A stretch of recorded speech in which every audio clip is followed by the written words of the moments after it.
In this video, I'm going to show you how to bind off. When you reach the end of your project, you might be wondering, how do you end it? If you pull your needle out, all of your stitches will just come unraveled, right? So we work a bind off. There are different types of bind offs, but I'm going to show you the most common one and the easiest one to do.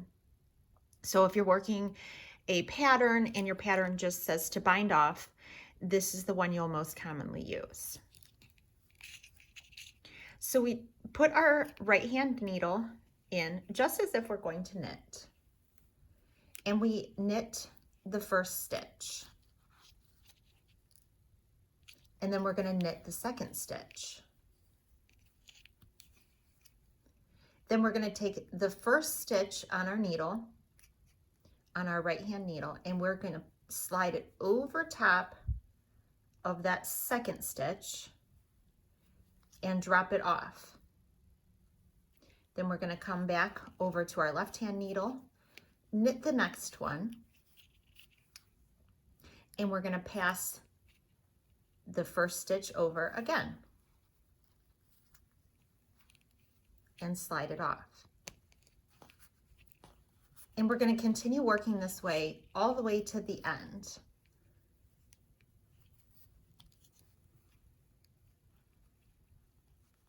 Slipping this stitch that's closest to you over the second stitch. So you'll always have two stitches over here on this right hand needle. And you're always going to be slipping the first stitch over the second one.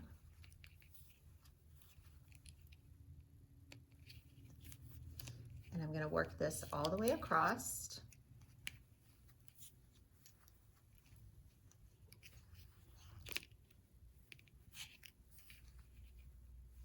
Oh, I've got a little snag there. Slipping that first one over the second one.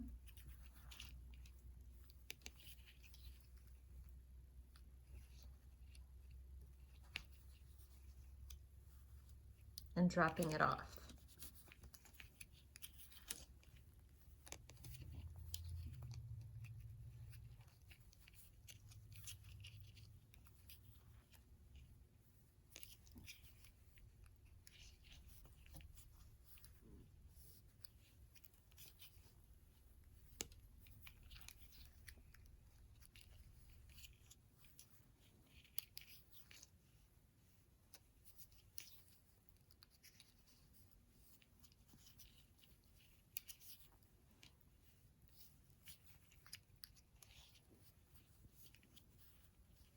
Now I've reached my last two.